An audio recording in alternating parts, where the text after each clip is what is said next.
Hello friends, Radhe Radhe. Shri Ramcharitmanas पाठ की बहुत सुंदर चौपाइयाँ हैं, अर्थ के साथ में वर्णन है। सुनिए, बहुत अच्छा लगेगा। तो हमारे धर्म की एक अपनी सुंदरता है, सनातन धर्म की, जिसमें कितने हजारों लाखों संत। अब आप देखिए, कुंभ होने जा रहा है मकर संक्रांति से और बसंत पंचमी तक चलेगा कुंभ का महापर्व। वहाँ कितने संत होंगे, कितने अखाड़े होंगे और कितना वहाँ पे मेला लगेगा। पूरा एक महीने कितना कट्टर जाड़ा होता है, वहाँ लोग रहते हैं। वहाँ तो नागा अखाड़ा है जिसमें लोग बिल्कुल नागा बन के रहते हैं, कोई तन पे कपड़ा नहीं होता है और वो वहाँ पूरा टाइम बिताते हैं गंगा यमुना सरस्वती के संगम पे। अद्भुत दृश्य होगा, अद्भुत होगा। सबको वहाँ का पहुँचना चाहिए, देखना चाहिए। देखना ही एक बहुत बड़ा लाभ है, पुण्य लाभ है, क्योंकि सनातन को जगाने की, अलग जगाने की संतों ने बीड़ा उठाया है। सनातन को जो धर्म परिवर्तन करा रहे हैं, हिंदू धर्म को दूसरे धर्म में ले जा रहे हैं, तो ये जाने वाले कौन हैं? ये समझते हैं कि हम हिंदू हैं, हम दूसरा धर्म बदल रहे हैं। तो ये कौन है? ये पापी हैं। ये जो धर्म बदल रहे हैं, ये आगे कलयुग में इनका नष्ट होना निश्चित है, क्योंकि बचेगा सनातन ही। सनातन के जैसा कोई दूसरा धर्म ही नहीं है। जब सनातन बचेगा तो ये जब धर्म भ्रष्ट हो जाएंगे तो ये क्या है? ये पापियों में शामिल हो जाएंगे। इनको नष्ट होना है, नष्ट होंगे। अभी समय है कि आप अपने में वापस आइए और धर्म कर्म में लग जाइए। अपने धर्म से जुड़कर ही आप अपने को बचा सकते हैं, परिवार को बचा सकते हैं। बच्चों में अच्छी बातें भरिए, क्योंकि कलयुग है, कलयुग महापापी हो जाएगा। कलयुग का नाम ही है कि कलयुग में जो कुछ सोचा नहीं है वो होगा। जिसको कभी दिमाग में नहीं लिया है, जो कभी किसी ने नहीं किया है, वो होगा कलयुग में। और उसमें कुछ लोग बचेंगे जो सच्चे हैं, सनातनी हैं, पूजा पाठ धर्म कर्म वाले हैं, वो बचेंगे। बाकी तो सब नष्ट हो जाएंगे, क्योंकि महाप्रलय आएगी। महाप्रलय की शुरुआत हो चुकी है, लड़ाइयाँ शुरू हो चुकी हैं। और जब ये विश्व युद्ध होगा, मिसाइलें दगेंगी, तो इसमें कितने चले जाएंगे जिनका कुछ अता पता नहीं चलेगा। तो हमें अपनों को बचाना है। लड़कियों को सोच समझ के आगे कदम बढ़ाना चाहिए कि ये लोग सब राखी टीका कलावा करके और बहकाते हैं लड़कियों को, और घूमते हैं इधर उधर, फिर शादी कर लेते हैं। शादी के बाद बच्चा जब हो जाता है तब ये वापस फिर अपने कुनबे में पहुंच जाते हैं, और वहाँ जाके दबाव बना के नकाब पहनो, रोटियां सेको उल्टे तवे पे, उनके हिसाब से रहो, उनका खान पान अपनाओ, क्योंकि वो भ्रष्ट होते हैं। सब कुछ तो खाते ही हैं, वो तो को अपने को भी मार के खा जाएं। इसलिए माँ बाप जब शादी ब्याह करते हैं तो पूरा गांव घर तक पूरा पता लगाते हैं, कितने बिसवा बिगाहा सब देखा जाता है। कुल परिवार, ददियाल ननिहाल सब कुछ देख के शादी की जाती है। और आज की लड़कियों में क्या है, खाली लड़के को देखा और उसी को देख के बस हाँ कर दिया और कर ली शादी। उसके बारे में कुछ जानकारी पता करने की ज़रूरत नहीं रखी कि इसका पिछला क्या है और आगे का क्या है। अगर पता लगा के करोगे तो आपको सच्चाई सामने आ जाएगी, क्योंकि जो उनका आज दिखता है वो कल होता नहीं है, बिल्कुल अपोजिट होता है। जहाँ निभाना, जहाँ रहना बहुत मुश्किल हो जाता है, उनको बीच में आप बिल्कुल नहीं रह पाएंगे। तो उन सब से बचने के लिए आप अपने को बचाइए, इन सब चीज़ों की जानकारी लीजिए। पहली बात तो आप अपने माँ बाप के अनुसार चलिए। माँ बाप जो करते हैं, पेरेंट्स होते हैं, उनसे अच्छा आप नहीं देख सकते हैं। वो बहुत, आप केवल एक अपना हित देख के कि एक जो अच्छा लगा उसको देखते हैं। माँ बाप देखते हैं जो आपका जन्म जन्मांतर तक अच्छा रहे।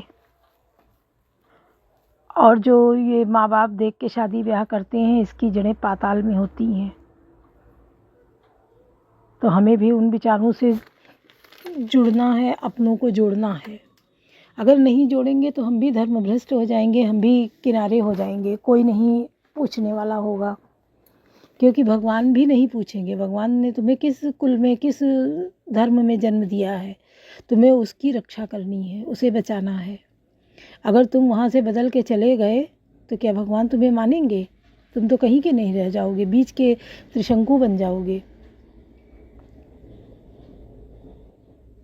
तो हमें बचाना है, अपनों को बचना है और अपने बुज़ुर्गों को, बड़ों का कहना मानना है, जो हमारे बड़े कहते हैं, और आपस में मिल के रहना है। अगर आप बंद मुट्ठी रहोगे, जिसके भी विरोधी के मुंह पे मुक्का मारोगे, मुंह टेढ़ा कर दोगे। अगर आप अलग आपस में लड़ोगे, अलग अलग उंगलियां खोल दो, कोई भी उंगली को तोड़ के मोड़ देगा, कुछ नहीं कर पाओगे, रोते चिल्लाते रह जाओगे, दूसरी उंगलियां अपनी जगह खड़ी रह जाएंगी। अगर बंद मुट्ठी होगे तो उंगली तो कोई अलग ही नहीं कर पाएगा, और जिसके घूंसा मारोगे उसका मुंह टेढ़ा कर दोगे। तो परिवार में बंद मुट्ठी की तरह रहो। थोड़ा बहुत एडजस्ट करना पड़ता है सबको, ये नहीं खाली एक ही दब रहा है। कुछ 19-20 हो सकता है, लेकिन एडजस्ट करना पड़ता है। तो करो और रहो उसी में। उसमें होता क्या है कि हमारे जो बड़े बूढ़े हैं उनका बहुत मान सम्मान बढ़ जाता है, उनकी देख रेख बढ़ जाती है, उनकी दुनिया खिल जाती है, क्योंकि उनके पोती पोते सब उनके सामने होते हैं, उनका परिवार सामने होता है, सब आके उनके पास आते जाते मिलते रहते हैं। तो उनका बुढ़ापा बहुत सुंदर हो जाता है। वो बहुत हंसी खुशी मर के स्वर्ग में जाते हैं, क्योंकि उनको स्वर्ग यहीं मिल दिखता है, और जब जाते हैं तो वहाँ तो स्वर्ग होता ही है उनके लिए। तो उनको ध्यान रखो कि अगर हम लड़ेंगे तो इनको कितना दर्द होगा। और अपने बच्चे जो पालते हैं उनके लिए कामना करते हैं कि ये हमारे बिल्कुल भक्त बन जाएं, जैसा हम कहें वैसा करें। तो नहीं, जैसा आपको देखेंगे करते वैसा बच्चे करेंगे, बल्कि उससे बढ़ के करेंगे। तो आपस में बिल्कुल लड़ाई झगड़ा नहीं हो, सब मिल के रहो, आपस में मिल के रहो, अपने से बड़ों का मान सम्मान बनाए रखो, माता पिता का पूरा सम्मान दो, ध्यान दो। अगर कोई बीमार आ जा रहा है तो उसको माँ क्या बच्चे का मुंह देख के समझ जाती है कि क्या बुखार है बेटा, देखिए कहीं दर्द है, वो चेहरा देख के समझ जाती है। और बच्चे जब यही बड़े होते हैं तो बूढ़ों की तरफ क्यों नहीं देखते हैं कि उनको भी तकलीफ़ है और समझ जाएं, क्योंकि वो उतना करीब से उनको देखते ही नहीं हैं जो ये चीज़ समझें। तो ये भाव बनाए रखो और एक दूसरे को देखो, क्योंकि ये दुनिया आती जाती है, यहाँ रहता कोई नहीं है। कबीरा गर्व न कीजिए, ऊंचे देखी आवास, काल पड़े भूई लौटना ऊपर जा में घास। किसी चीज़ पे गर्व न करो, ना शरीर पे, ना महल अपने घर घम पे, ना महल पे, ना गाड़ियों पे, क्योंकि कल को वो गिर जाएंगे, उन पे घास जमेगी, कोई उनको देखने वाला नहीं हो। क्योंकि कोई जो बालक कह तो तरी बाता सुनिए, मुदित मन पितु अरु माता, हंसिए कूर कुटिल विचारी, हंसिए कूर कुटिल कुविचारी, जे प्रदूषण भूषण धारी। जैसे बालक जब तोतले वचन बोलता है तो उसके माता पिता उसे प्रसन्न मन से सुनते हैं, किंतु क्रूर कुटिल और बुरे विचार वाले लोग जो दूसरों के दोषों को ही भूषण से धारण किए रहते हैं, अर्थात जिन्हें पराये दोषी प्यारे लगते हैं, हंसेंगे। निज कवित्व के लाग ननी का सरस हो, अथवा अति फीका जे पर बनीत सुनत हरसाई, ते भरपुर जगत बहुत जगनाही। रसीली हो या अत्यंत फीकी अपनी कविता किसे अच्छी नहीं लगती, किंतु जो दूसरे की रचना को सुनकर हर्षित होते हैं, उसे उत्तम पुरुष में जगत बहुत नहीं है। जग बहु नर सरि संभाई, जे निज बाड़े बढ़ई जल पाई, सज्जन सुगर सिंधु सम कोई, देख पूर्व विद बाड़े जोई। हे भाई, जगत में तालाबों और नदियों के समान मनुष्य ही अधिक हैं, जो जल पाकर अपनी ही बाढ़ से बढ़ते हैं, अर्थात अपनी ही उन्नत से प्रसन्न होते हैं। पर समुद्र सा तो कोई एक बिरला ही सज्जन होता है, जो चंद्रमा को पूर्ण देखकर दूसरों का उत्कर्ष देकर उमड़ पड़ता है। कमन सुखाज कठिन जग माही, जो नहीं हो तात तुम पाही, भाग छोटा विलास बढ़ करूँ एक विश्वास, पहिए सुख सुनि सुजन सब खल करिए उपहास। कमन सुखाज कठिन जग माही, जो नहीं हो तात तुम पाही। मेरा भाग्य छोटा है और इच्छा बहुत बड़ी है, परंतु मुझे एक विश्वास है कि इसे सुनकर सज्जन सभी सुख पावेंगे और दुष्ट हंसी उड़ावेंगे। खल परिहास होई तो मोरा काक काहे, कल कंठ कटोरा हंसई बगदा दुर्चात कहीं, हंसई मिलई खल बिमल बत कहीं। किंतु दुष्टों के हंसने से मेरा हित ही होगा। मधुर कंठ वाली कोयल को कौवे तो कठोर ही कहा करते हैं, कैसे जैसे बगुले हंस को और मेढक पपीहे को हंसते हैं, वैसे ही मलिन मन वाले दुष्ट निर्मल वाणी को हंसते हैं। कवित रसिक न राम पद ने हूँ तिनका सुखद हास रस एहू भाषा भनित भोरी मति भोरी हंसी वे लोग जोग हंसे नहीं खोरी। जो ना तो कविता के रसिक हैं और ना जिनका श्री रामचंद्र जी के चरणों में प्रेम है, उनके लिए भी यह कविता सुखद हास्य रस का काम देगी। प्रथम तो यह भाषा की रचना है, दूसरी मेरी बुद्धि बोली है, इससे यह हंसने के योग्य ही है, हंसने में उन्हें कोई दोष नहीं। प्रभु पद प्रीति न समझी इन्हीं की तिन्हीं कथा सुनी लगी है फीकी। हरिहर पद रति मति न कुतर की तिन कहूँ मधुर कथा रघुबर की। जिन्हें ना तो प्रभु के चरणों में प्रेम है और ना अच्छी समझी है, उनको यह कथा सुनने में फीकी लगेगी। जिनकी श्री हरि भगवान विष्णु और श्री हरि भगवान शिव के चरणों में प्रीति है और जिनकी बुद्धि कुतर्क करने वाली है नहीं है, जो श्री हरि के हर में भेद की ही ऊंच या नीच की कल्पना नहीं करते, उन्हें श्री रघुनाथ जी यह कथा मीठी लगेगी। राम भगत भूषित जी जानी सुनिए सुजन सराही सुबानी कवि न हो नहीं वचन प्रवीणु सकल कला सब विद्याहीनु। सज्जन गण इस कथा को अपने जी में श्री राम जी की भक्ति से भूषित जानकर सुंदर वाणी से सराहना करते हुए सुनेंगे। मैं ना तो कवि हूँ ना वाक्य रचना में ही कुशल हूँ, मैं तो सब कलाओं में तथा सब विद्याओं से रहित हूँ। आखर अर्थ अलंकृत नाना छंद प्रबंध अनेक विधाना भाव भेद रस भेद अपारा कवि दोष गुण विविध प्रकारा। नाना प्रकार के अक्षर अर्थ अलंकार अनेक प्रकार की छंद रचना भावों और रसों को अपार भेद और कविता के भांति भांति के गुण दोष होते हैं। कवित विवेक एक नहीं मोरे सत्य कहूँ लिखि कागज कोरे। इनमें से काव्य संबंधी एक भी बात का ज्ञान मुझ में नहीं है, या मैं कोरे कागज पर लिख कर शपथ पूर्वक सत्य सत्य कहता हूँ। कवन सुकाज कठिन जग माही जो नहीं हो तातु तुम पाही। भनित मोर सब गुण रहित विश्व विदित गुण एक तो विचार सुनिए सुमति जिनके विमल विवेक। कवन सुकाज कठिन जग माही जो नहीं हो तातु तुम पाही। मेरी रचना सब गुणों से रहित है, इसमें बस जगत प्रसिद्ध एक गुण है, उसे विचार कर अच्छी बुद्धि वाले पुरुष जिनके निर्मल ज्ञान है उनको सुनेंगे। यही महा रघुपति नाम उदारा अति पावन पुराण श्रुति सारा। मंगल भवन मंगलहारी उमा सहित जय जपत पुरारी। इसे श्री रघुनाथ जी का उदाहरण नाम है जो अत्यंत पवित्र है, वेद पुराणों का सार है, कल्याण का भवन है और मंगलों को हरने वाला है, जिसे पार्वती जी सहित भगवान शिव जी सदा जपा करते हैं। भनित विचित्र सुकवि कृत जो राम नाम बिन सो न सो विधवदनी सब भांति समारी सो न बसन बिना बरनारी। जो अच्छे कवि के द्वारा रची हुई बड़ी अनूठी कविता है, वह भी राम नाम के बिना शोभा नहीं पाती। जैसे चंद्रमा के समान मुख वाली सुंदर स्त्री सब प्रकार से सुसज्जित होने पर भी वस्त्र के बिना शोभा नहीं देती।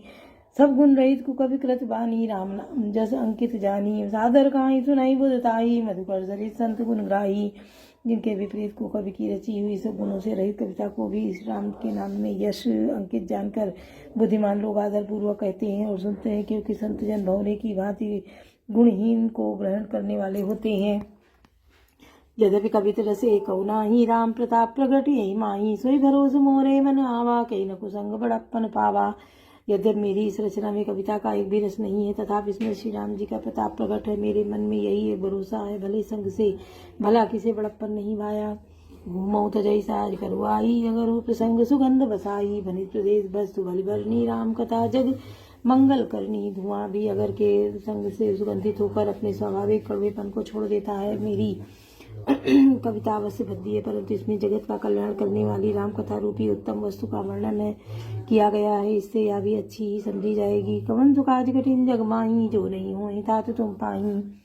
मंगल कर निकल मल हरन तुलसी कथा रघुनाथ की। गति कूर कविता सरित की जो सरित पावन पात की। प्रभु सुजस संगति बनित बलि होई सुजन मन भावनी। भव अंग भूति मसान की सुमिरत सुहावन पावनी। तुलसीदास जी कहते हैं कि श्री रघुनाथ जी की कथा कल्याण करने वाली और कलयुग के पापों को हरने वाली है। मेरी इस बद्दी कविता रूपी नदी की चाल पवित्र जल वाली नदी गंगा जी की चाल की भांति टेढ़ी है। प्रभु श्री रघुनाथ जी के सुंदर यश के संग से यह कविता सुंदर तथा सज्जनों के मन को भाने वाली हो जाएगी। शमशान की यह पवित्र राग भी श्री महादेव जी के अंग के संग से सुहावनी लगती है और स्मरण करते ही पवित्र करने वाली होती है। कवन सुकाज कठिन जग माही जो नहीं हो तात तुम पाही। प्रीला गई अति सबई बनित राम जस संग।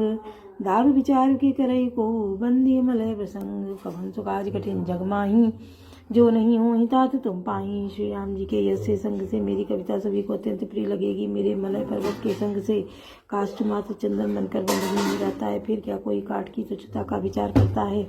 श्याम सुरभि पै बिसद अति गुणद करही सब पान, गिरा ग्राम में सिया राम जस गामहि सुनहि सुजान। कवन सुकाज कठिन जग माही, जो नहीं हो तात तुम पाही। श्यामा गौ काली होने पर भी उसका दूध उज्ज्वल और बहुत गुणकारी होता है, यही समझकर सब लोग उसे पीते हैं। इसी तरह गंवारू भाषा में होने पर भी श्री सीताराम जी के यश को बुद्धिमान लोग बड़े चाव से गाते और सुनते हैं। कवन सुकाज कठिन जग माही, जो नहीं हो तात तुम पाही। बोलो सियावर रामचंद्र की जय।